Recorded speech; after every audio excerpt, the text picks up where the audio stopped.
Between 2011 and 2015, my old friend Jay and I used to do a lot of hiking and camping. We lived out in Missouri, so we'd mostly head out to our local spots for just a few beers and some campfire food after our day's hike. Now, we had a very casual approach to this back in 2011, but by 2015, just one day's worth of relaxing hiking just wasn't enough for us anymore. And that's how we got started camping together. We spent a night in Three Creeks Conservation Area, and then a few months later, we hit up Pinnacles Youth Park, which was cool because it's only permitted for day use, so technically, we were outlaws for a night. And after that, we visited Eagle Bluffs and then spent a whole series of weekends in Mark Twain until it felt like a giant backyard to us. And then after a total of almost 20 hiking and camping trips together, we decided to drive all the way down into Arkansas to visit the Ozark National Forest. Now, I feel like I should make it clear that almost the whole of Missouri and northern Arkansas is technically the Ozarks, but there's a major difference between the northern and central regions, which are mostly flat plains where me and Jay grew up, and the more mountainous areas to the further south. These are all in either Arkansas or Oklahoma, and while you'd be right in saying that they're both part of the Ozarks, the terrain could not be more different in places. The part it's probably most famous for, where all the fancy resorts and casinos are, is the Lake of the Ozarks. It's like peak civilization around Branson and the lakes, and if you keep driving south, it's all still flat, cozy-looking farmland for about 20 miles more. But then you start hitting the hills and the forests, and what once looked like settled land started looking a lot more untamed. The Ozark Mountains are a maze of lowland passageways, hemmed into these hills that are sometimes almost 1,000 feet tall. There's a lot of creeks and streams flowing off from the White River too, so for wild campers like me and Jay, the place was as close to paradise as we were ever likely to find. We ended up driving down to a little town called Limestone, where we made a donation to the church so we could park in their lot for a couple of days. And then the plan was as follows. Walk a nice, leisurely 16-mile route over the course of 3 nights.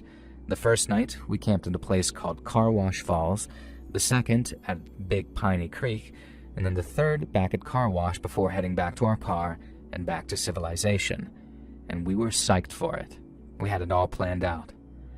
And wild camping is like a drug in a way. If your goal is to keep doing wilder and more challenging stuff, you need bigger and badder trips each time to get truly excited about it, and the mountains down south made for our biggest and baddest trip yet. We were prepared too. We had a lot of experience already, and we'd learned from our mistakes, so we had everything from bear mace to aqua tabs to a 357 with us, not to mention 2 fully stocked first aid kits, one in each of our packs, just in case anything happened to the other. But no matter how much you prepare, there are some things that you can't prepare for. But on this trip, we had to learn that lesson all over again in the worst possible way. The first day was just about as perfect as you can imagine, and then thanks to the route that we picked out, we would spend way more time walking and way less time trying to figure out where we were. Car Wash Falls made for a beautiful place to camp as we had all the fresh water we could drink. But then after a fine campfire dinner and a restful night's sleep, I woke up to find that Jay wasn't in his shelter. I didn't panic or anything, I just looked around to see where he was.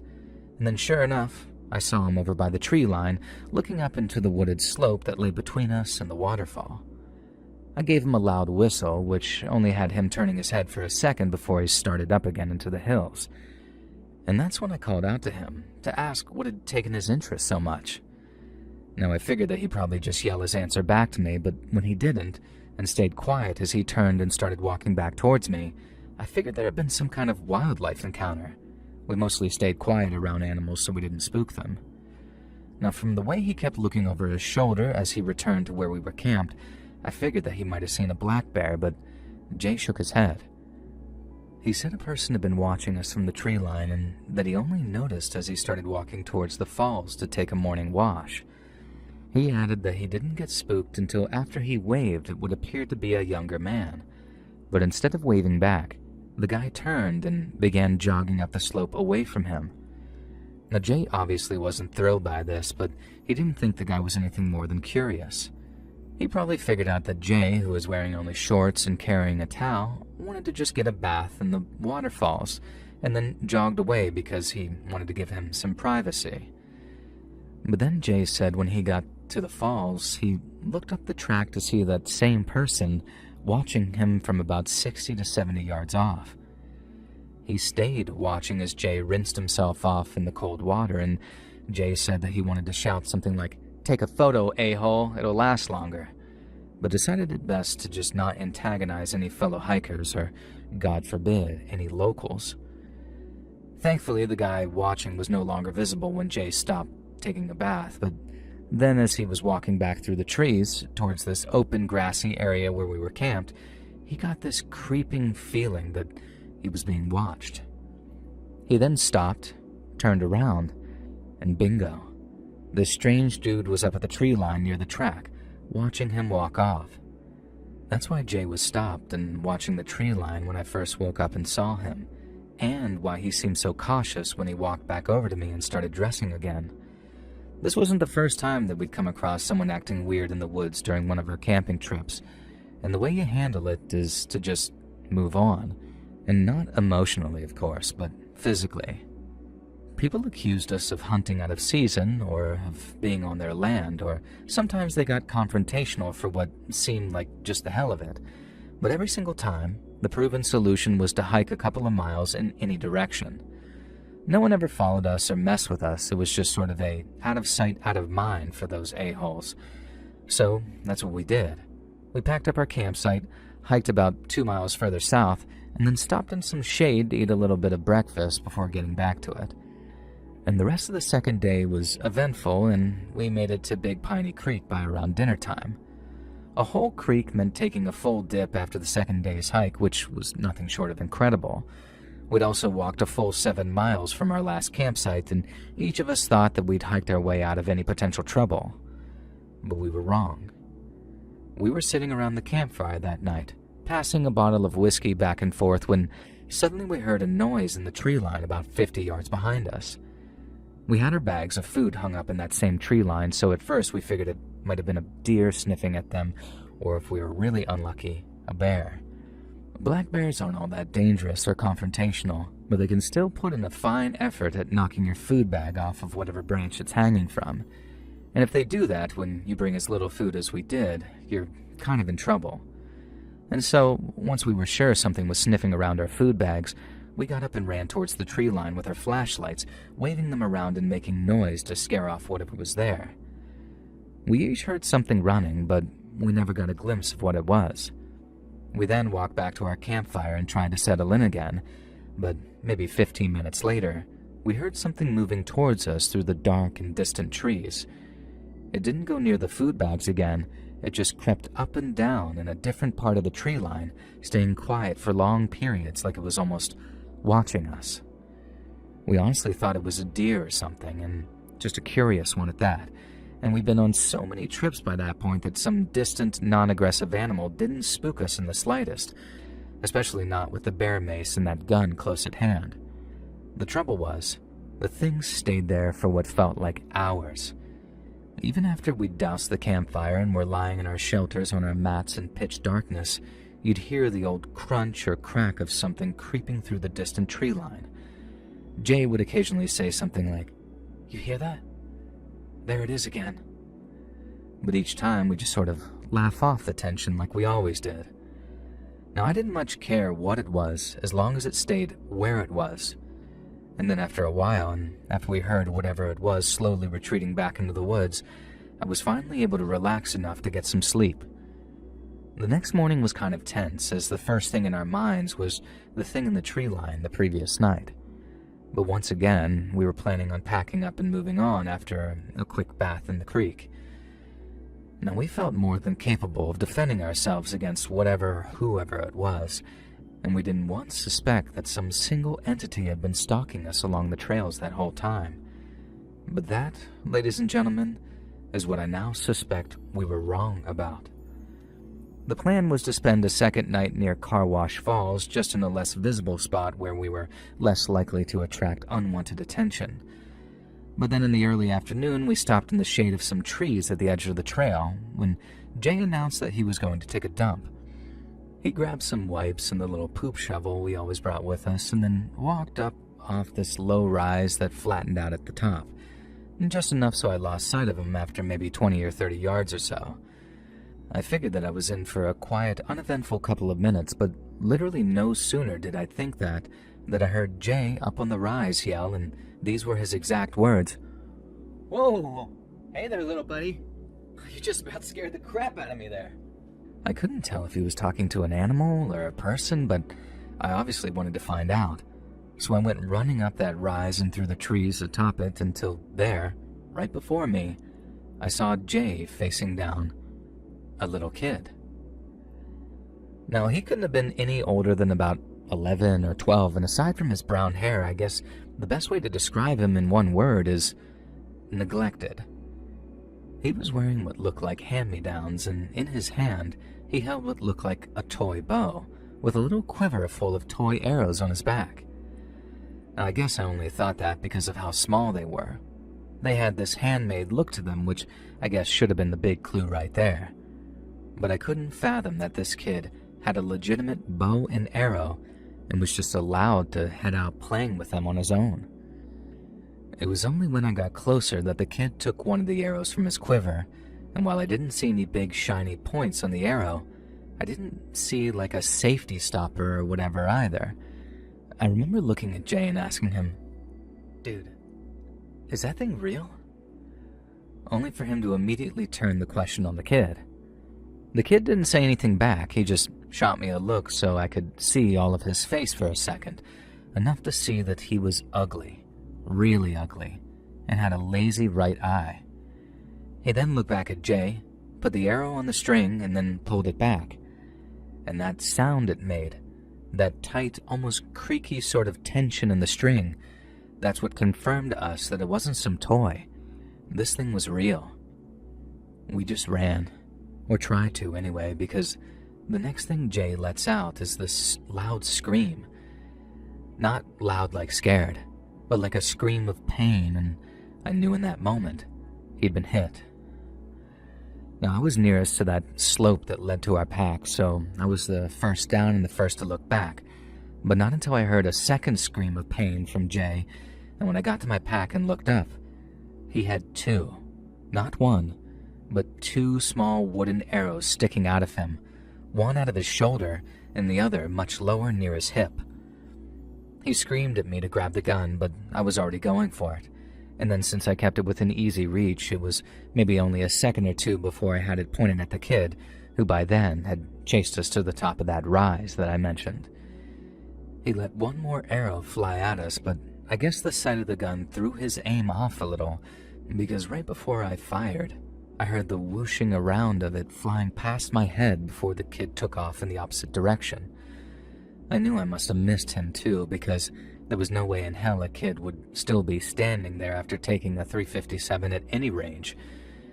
And then as he ran off, I didn't even think to pull the trigger again. But that enraged Jay. I totally understand where he's coming from. The kid was a threat to us, but shoot a child in the back while he's running away, I don't know. I couldn't. Now, if it was me who had taken two arrows, then yeah, maybe I had no problem taking a second shot, but it just didn't occur to me that he might keep on following us and that we weren't quite out of danger yet. The kid didn't follow us, not to my knowledge, but all Jay kept saying as I went for my phone was, "What if he comes back?" Now, I was right in suspecting that I wouldn't have any bars, so we had to walk all the way to the opposite side of the valley and away from the kid to get some elevation. Jay was obviously in a lot of pain, but if he'd stayed put with a gun, he didn't want to risk missing his shot if the kid came back or getting shot by an arrow from some stealth position, and so we went together. Jay was wincing in pain with every step, and I kept my head on a swivel with my gun tight in my grip just in case the kid showed up behind us. It sounds so crazy even writing this all out, that a kid had us fearing for our lives, but if you saw arrows sticking out of your friend and saw the look in that kid's eyes before he drew back his bow, you wouldn't be laughing about it either. He was not playing around. He wanted to do us harm, and even if he did have his whole life ahead of him, I wasn't about to let him hurt me or my friend any further. We made it high enough to get a signal, enough to place a 911 call with the Ozarks stretched out below us like some great green sea. And I felt this huge wave of relief when the call connected, and then after explaining what had happened, I began the process of relaying our GPS coordinates to the dispatcher along with a general description of our surroundings. We were told that help was on the way, so we were to stay put, stay on the line, and to not try and remove those arrows as they would only make Jay's bleeding even worse. The dispatcher then transferred me over to the local sheriff's department, and one of the deputies asked if the person who shot Jay was still around. I told him no, that he ran off when I shot at him and we didn't see him since. That's why he told us the department was mobilizing a search and rescue team and how the ground team would be with us within a maximum of 40 minutes if the terrain permitted.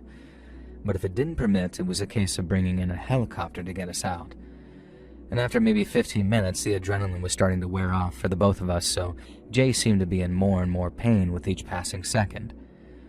We were waiting for another call from either an Arkansas or Missouri air care helicopter service, which would have taken too long for ground teams to get to us, and we were frightened that the call wouldn't come.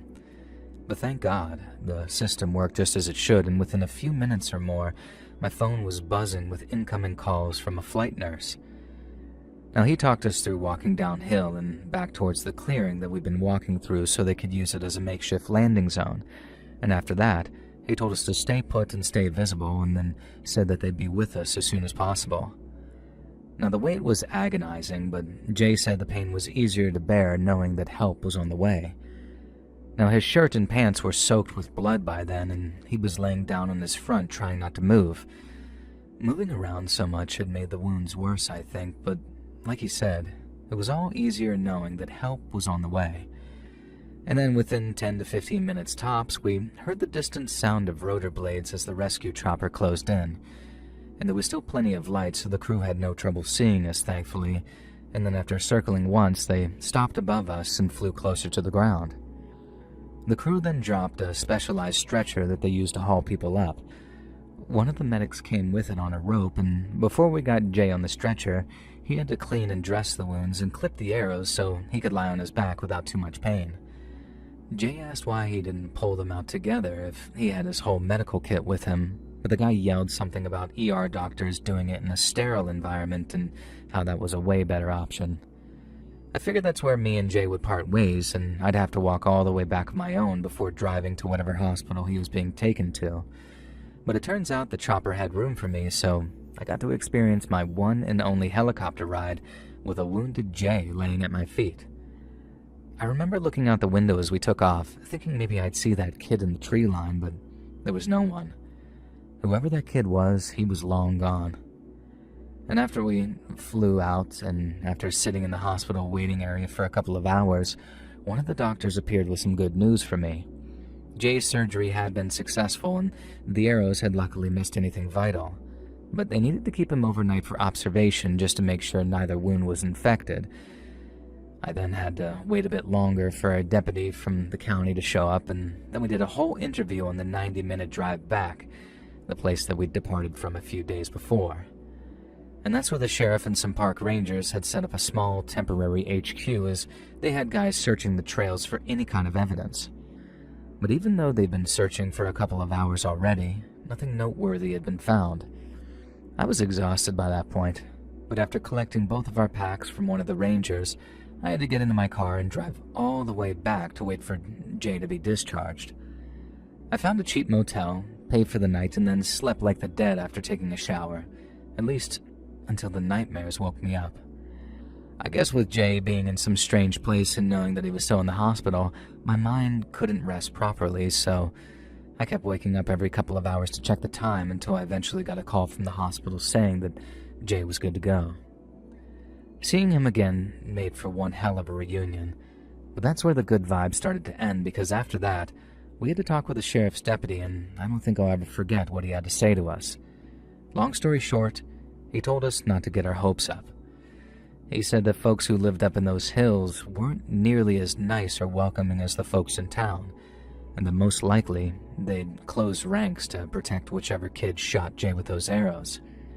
He said he and his buddies up in the county sheriff's department had been dealing with the mountain folk like that for as long as anyone could really remember, that they lived separately, by their own laws, and how, in his humble opinion, the best thing I could have done was shoot that kid dead while I had the chance.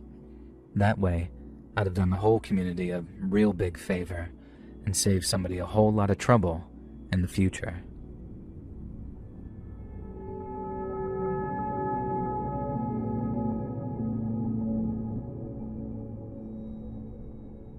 Hey Joel, big fan, and I think this one might interest you. I grew up in a little place called Kyle in North Carolina. We had a church, a pond, and a small community library, and that was it. We didn't have much to do growing up, but what we did have was the Nantahala National Forest right there on our doorstep. And so, as you can imagine, me and my friends spent a heck of a lot of time playing in the woods growing up. And that's how we got to know Cornbread. Cornbread wasn't this guy's name. We never learned it because every time we asked, he'd just give us a different one each time. And so one day, after we'd heard him walking through the woods and yelling about it, we just took to calling him Cornbread, and it stuck. We didn't think much about his past. We just knew that he was what you might call a hermit, and that while he bothered hikers or town folks from time to time, he was ultimately harmless. But while Cornbread was harmless, and while he definitely had a wholesome side to him, he had a creepy one too, and this led to all kinds of crazy rumors flying around about him, some of which I can confirm and some that I can't, but I can definitely believe. Now, for example, and on the more wholesome scale of things, Cornbread used to like eating his meals with local wildlife. You'd hear about him roasting birds or rabbits over there in the forest, but I only ever saw him eating from cans. And when I did, I saw him scoop a little of whatever was out of his can, and then he backed off and waited until a bird flew down and started pecking at it. Now, he didn't start eating until the bird flew down, and he sat there chomping with his big old smile on his face and laughing to himself all softly every so often. At the time, I thought it was the coolest thing I'd ever seen. Like, Cornbread was more in tune with nature than the rest of us. And I guess that was true in a lot of ways. I was just too young to realize the downsides of living that kind of life. I remember one time we saw Cornbread as we were walking through the woods, and we said, "Hey there, mister. How's it going?" Cornbread looks around and sees us, then waves back, saying, "Hey, kids." But then he had us in stitches by turning to all the trees around him, too, saying, "Hello, tree. Hello, tree. Hello, tree." He acted kind of silly like that sometimes, but he wasn't just acting up to keep us entertained either. Some of my mom's friends said that he'd been famous for having long conversations with trees for quite a while, and that sometimes he'd sing them lullabies at night. And while that sounds kind of wholesome, people said it scared the ever-living crap out of them when they heard it floating through the darkness on the trails at night. Now, he also liked to refer to himself as we, and while as kids we just thought that was funny, the grown-up me looks back on that thinking, damn, he really was crazy, huh? Now, other examples of Cornbread's weird behavior was how sometimes, if you were walking through the woods, you'd see the little homes Cornbread had built for animals. Now, they were teepee-shaped homes made of sticks of varying sizes, and were bound by whatever cord he had around at the time. Now, he'd keep them occupied too, even if it was just insects in there feeding on whatever food he'd left for them, and then he'd go around checking in on them like some kind of critter landlord. And again, that sounds pretty wholesome on paper, right? But when you're walking through the woods and you come across a small village worth of little teepee huts, all jagged like some creepy little elves made them, you start worrying about the state of mind of the person who made them and if they're close by or not. Now, I never saw this personally, but I heard Cornbread liked to keep things that he found in big glass mason jars that he kept somewhere in the woods, but specifically things left behind by people. Now, I'm not talking about trash or cigarette butts, nothing like that. I'm talking about lost hairbands, gloves, even buttons that had fallen off of old or poorly made clothes. Anything that was lost, he liked finding a home for it, and that home was in his mason jar, stashed somewhere in the woods. Now, I heard someone spotted him while out hunting one day, and that Cornbread was cradling that big glass jar of his like a baby, and whispering to it. Now again, I never saw that with my own eyes, but I believe it. Sometimes, and this is something I did see with my own eyes, you'd find these flimsy chair-looking constructions made of sticks and twigs. They weren't strong enough to sit on, as a buddy of mine discovered to our amusement, but they weren't meant for people. Cornbread used to build them for ghosts, and people said he'd sit in front of them at night, waiting for one to come along and tell him its story. Now, I was never out in the woods that late, so that's not something I can confirm, but if you told me he liked talking to ghosts the way he liked talking to the trees and the animals, I'd believe it 100%. He used to write these letters too, but then instead of mailing them, he'd fix them to tree trunks, impaling them to shoots or branches that he'd cut away to form a little tack. Now, me and my friends found one once, and we took it down to see that Cornbread had addressed the letter to tomorrow, like he was writing to the future, trying to get messages from it. I obviously don't believe it worked for him, but it does mean I believe the rumors that Cornbread used to tell random hikers about things that hadn't happened yet. I heard the rumor started when Cornbread apparently told a local woman, whose mother happened to be sick with cancer, "Your mama's going to be just fine." It turns out the mom was going through her last round of chemo at the cancer center over in Franklin, and a couple of weeks later, she got the good news from the doctors. Her cancer was gone, and it wasn't coming back anytime soon. I also heard a rumor that he told another hiker something to the effect of, "Your time is short." And then that same hiker later went missing while walking in some of the other areas of the country. But I think that might lean on the less believable sides of things, no matter how well it ties in with these things. And I also didn't ever see the darker, stranger side of Cornbread because I wasn't a hiker from someplace else. He loved messing with hikers, but never locals, always outsiders. But I guess that's half the reason he attained the status of a creepy, not-so-urban legend from some of the college kids who came around hiking. He used to follow them around, listening to them talk with each other, then he'd mimic their voices to trick them into doing stuff. Cornbread was a really good mimic, too. Like one time he mimicked my buddy's mom so well that we actually thought that she came looking for us. But nope, it was Cornbread, which is why I totally believe he could creep out a group of college kids like that by mimicking one of their voices.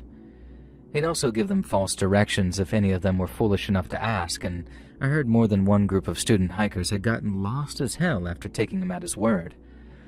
I heard this from more than one source too, and how sometimes they'd show up in town afterwards, complaining about some weirdo out in the woods who played a mean trick on them. Or sometimes, and this is something he did to solo hikers more often than not, just so they'd even be more creeped out, he'd carve little figures of them and then leave them on their cars. Cornbread would take a stick, no thicker than your finger really, and he'd carve it so good that you'd be able to tell that it was supposed to be based on their hair and clothes. Only instead of carving little dots or circles for eyes, Cornbread would only ever carve little X's instead. A little detail which I have no doubt would have creeped me out too, had I been one of those to find it. Now, he also had a habit of staring at a spot just over their shoulders and smiling faintly as if someone was walking up right behind them. I thought this was kind of funny when I first heard it, just playing little tricks on people like he did, but I guess all combined, he was a real creep towards any hikers he didn't recognize. He only got creepier as we got older too, as not only did we start hearing weirder and darker stories about Cornbread, but he lost the softness and gentleness he reserved only for children. Sometimes he'd creep grown-ups out by trying to very earnestly explain that the woods used to have more doors. He wouldn't just explain this either.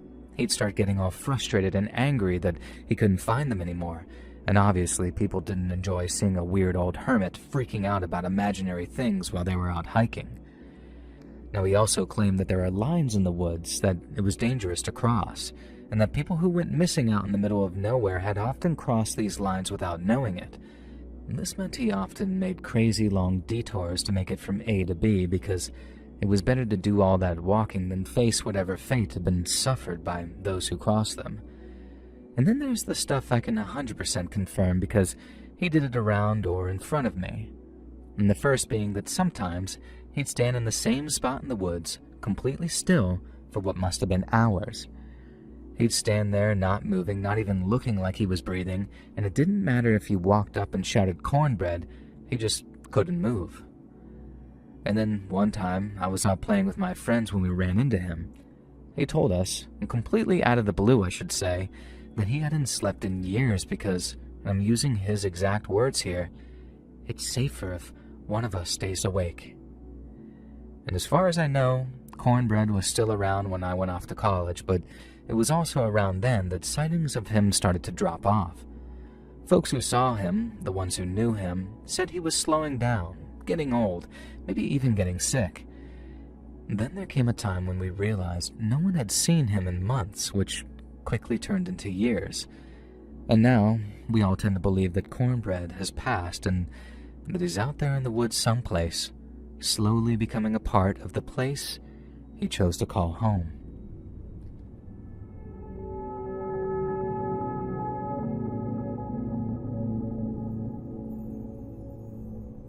A few years back, me and a few old college friends of mine had a little reunion.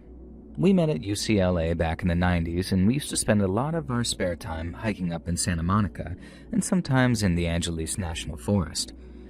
Now, it's that second one that we chose for our reunion. Then, after dinner and drinks at what amounted to a little slumber party at my place, we drove out to Angeles in the early morning to begin our day's hike.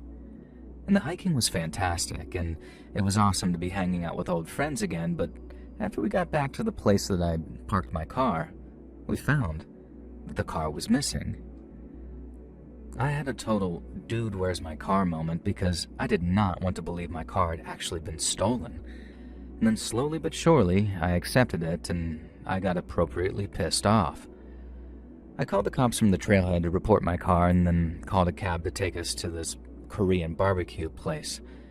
Now, the whole plan was to get drunk and eat barbecue until we passed out anyway, but since I was so mad and upset about my car, I was ready for death by short ribs and margaritas at that point. Now, after maybe an hour of ordering small plates and cocktails, I progressed from this is terrible stage of car theft grief to this isn't so bad sort of stage. I decided that I hated that stupid car anyway and that I deserved a better one, and that a-hole car thief had done me an actual favor. It was all total bluster, of course, proven by the fact that when an LA County Sheriff's deputy called and told me my car had been found, I'd have been jumping for joy if I wasn't seated around a table with a bunch of empty glasses in front of me. It seemed like a miracle. Not even 3 full hours after my initial report, and my stolen car had been found. But it was no miracle. It felt way more like a curse, and you'll see what I mean by that in a minute or two here.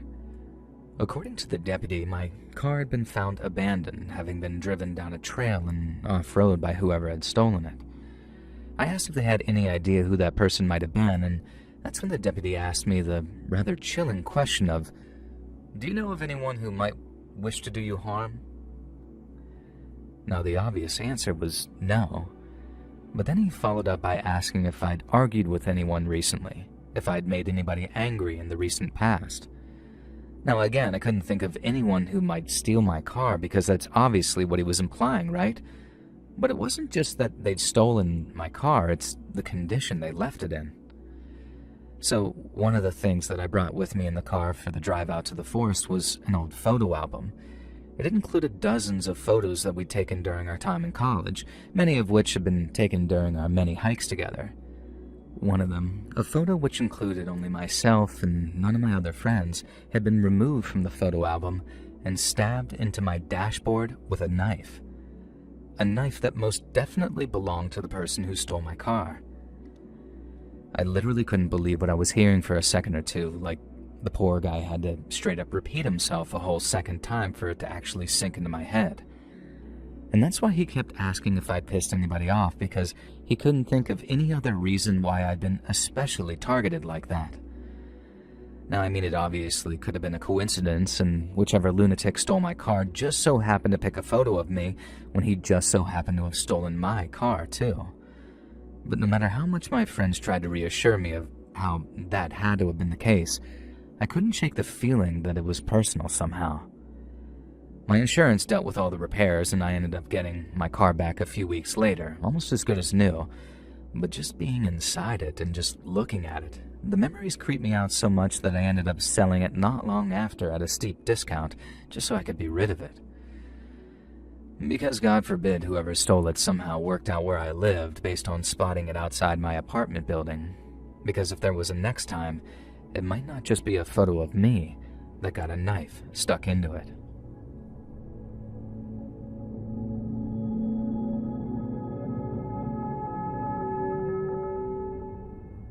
After I graduated college, I ended up moving to Jacksonville for work. I didn't know anybody when I first moved, not until I signed up to an all-female yoga class and met two like-minded women. And for context, I too was a female in her mid-20s, and the three of us had a lot in common. We were health nuts, independently minded, and we each had a deep love of the natural world. So I guess it was only a matter of time before one of us suggested that we all go hiking. It became our primary form of exercise, and it was great hanging out with them, but for me, it went a little beyond that. I guess it was a combination of burning off steam and the gratitude that you feel for everyday luxuries after walking somewhere wild and kind of scary. But hiking became a big chunk of my hierarchy of needs, as it were. And then one day, after both my friends just so happened to cancel at short notice, I thought, screw it, I'm going solo. Now, my usual haunts would vary, but on this occasion, I decided to do a little exploring in the Osceola National Forest.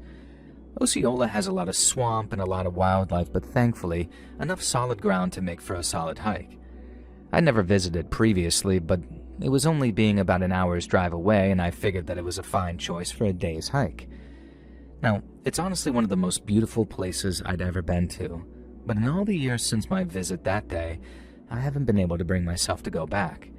And if I had one piece of advice for those that visit, it's stay on the trails. It was about 1 in the afternoon when I was walking along a wide stretch of sandy trail with patches of spaced out pines on either side of me. Now, these specific pines are really tall and skinny with only a few bunches of leaves towards the top, so the whole place had this eerily beautiful feeling that I enjoyed so much about places like that. How nature is sometimes beautiful and terrifying all at once. Now, I was a pretty experienced hiker by that point, so I like to step off the trails sometimes and walk just a little bit into the wilderness to get a sense of how wild and free things once were, before people were around to change that. Now, I didn't push my luck. I'd like to think that I had an appropriate amount of reverence and respect for the natural world, but sometimes it's not a matter of caution, it's a matter of luck. And on that day, my luck ran out. After stepping off the trail, I was treading on pine needles and very soft earth. Not so soft that it felt waterlogged or muddy, there was just a very nice give to it. It didn't feel unstable, it wasn't suspiciously uneven in places, it just looked nice and peaceful and relatively safe. But then, and out of nowhere, it felt like the ground opened up to swallow me. I screamed as I fell, and at first I remember that rush of air past my ears, and then I quickly came to a thudding stop as the sinkhole squeezed off towards the bottom, and gravity forced my legs into it. Feeling my legs get all scraped up was agony. With all the fear that I was feeling, it was like the pain barely even registered. All I was feeling was this horrible panic as my world was being plunged into near darkness and suddenly not being able to move. Now, it was easily the most frightening experience of my whole life, and I could barely see because I had all this dirt in my eyes that turned to mud as I tried to wipe it away. But through all of that, I had this one bright burning hope inside of me, and all because I had this teeny tiny transponder on my backpack called a Garmin InReach. Now, it's hooked up to a satellite network which tracks your position, and while I couldn't immediately activate the SOS function with it being in my backpack, which I couldn't access, I could still trust it to relay my position to my mom, my roommates, and my 2 friends, all of whom could access the data by plugging in my user ID and just a simple password into a website. All I had to do was wait until someone noticed I either wasn't moving or hadn't returned home, and they'd have search and rescue people looking for me in no time. But therein lay the hard part, the waiting. My hope never completely faded because I trusted the InReach to actually do its job, But there were moments when this terrible sense of doubt, dread, and panic got almost too much to bear. Part of me hoped my mom would notice my lack of progress almost right away, and after calling my phone and getting no answer, she'd immediately call the cops. My phone was on vibrate, and it was right there in my pocket too. But the way that I was wedged meant that I couldn't get my hand into or near my pocket to slide it out. I didn't know if it had bars, or even if the inReach still worked at depths like that. I didn't even know how deep I really was, just that I could see this little blip of light above me from where I'd fallen through, and the hole had curved off a little towards the bottom. I just had to hope everything was working as it should and that eventually someone would come rescue me. But telling myself to be hopeful and patient and actually doing it were two things entirely. I didn't think that I could get any more scared or uncomfortable, but then the night rolled in and it started to rain. It was only some light rain, but being trapped in complete darkness and imagining the hole slowly filling up with water as I was still trapped, it caused this whole new wave of panic in me. The bugs were way more active at night too, especially as it started to get wet, and I had nightmares about them crawling all over me and through my hair for weeks afterwards. I remember screaming, not just in the hope of being heard by someone, but because the frustration and disgust that bugs were all over me and there was nothing I could do about it. But the whole time, the thought of the inReach doing its job kept me from completely losing my mind with fear. The one consolation about it going dark was that if someone had actually bothered to check up on me, it wouldn't be long before they called my cell or called 911. And I remember having that thought right there in my mind when the first buzzing sounded from behind me. Someone was realizing that something was wrong, which marked the beginning of the end of my ordeal. And while I couldn't answer the call to tell them something was wrong, I knew that not answering it would be just as effective in getting the message across. The call stopped, then maybe a second or two later, another one started up again. Maybe 2 or 3 more followed, shorter ones that time, and then silence. And even though I was trapped down there in the dark, I felt this sense of hope rising up inside of me. Now, I'm not sure how much longer I waited, but fixating on my eventual rescue kept me sane as the darkest hours ticked by. My phone started ringing again and again, and even though I couldn't answer the calls, the sound brought me so much hope that I started to cry at one point. Crying helped me feel just a little bit calmer, and while I was never close to anything like being able to shut my eyes and sleep, those final hours had a strange sense of calm to them as I counted every single second until I was rescued. The panic only started up again when I heard voices from above me as this irrational voice in my head started asking what would happen if they couldn't get me out. I kept thinking about that guy the 127 Hours movie was based on, Aaron Ralston, and how he lost an arm because of how he got stuck. But those search and rescue guys were professionals who figured out how to get me out unharmed almost immediately. I was yelling myself hoarse by the time I saw their flashlights at the top of the hole, and then after calling down that everything was going to be fine, prompting yet more tears from myself, they got to work lowering someone down to me. She had a medical bag with her and kept on talking with me really calm as she gave me water to drink from through a tube. Next came the guy whose job was to plan the actual extraction, and after assuring me the walls were stable enough for a quick extraction, meaning no heavy digging, he told me that I'd be home and safe in no time at all. And after that, 2 more guys came down and they worked together to gently sift the dirt around my hips with these little collapsible tools that they had with them. Now, once I was loose, they slid me into this bright orange rescue litter, basically a tough stretcher with straps and a harness, before clipping me in tight. They radioed up to the team up top, and a winch started to pull us all up slowly and steadily. And then finally, after what seemed like way longer, I emerged from the sinkhole. And even though it was dark and rainy and I was kind of cold by then, it felt like one of the best moments of my entire life.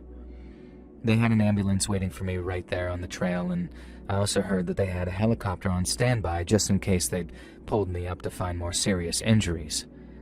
But since I didn't have any, the paramedics checked me over quickly and wrapped my ankle to cushion it where I'd sprained it pretty heavily, and then off we went to the hospital to confirm that I was good to head home again. Now, from the moment I fell down that sinkhole to the moment that I got home, I think no more than around 13 to 14 hours had actually elapsed, but limping back through the front door of my apartment felt so relieving it was surreal, like I'd been gone way longer. I still can't believe how fast and smooth those search and rescue people got me out, and I'll never stop being thankful for how professional and reassuring they were while doing it. I still go hiking from time to time, although nowadays I travel to much less exciting places and usually with my husband and our 2 kids. But if there's one thing that I've learned, and one thing I always say to my 2 boys, it's stay on the damn trail. Hey friends, thanks for listening. Click that notification bell to be alerted of all future narrations. I release new videos every Monday and Thursday at 9 p.m. EST, and there are super fun live streams on Sunday and Wednesday nights. If you got a story, be sure to submit them over at my email, letsreadsubmissions@gmail.com, and you might even hear your story featured on the next video.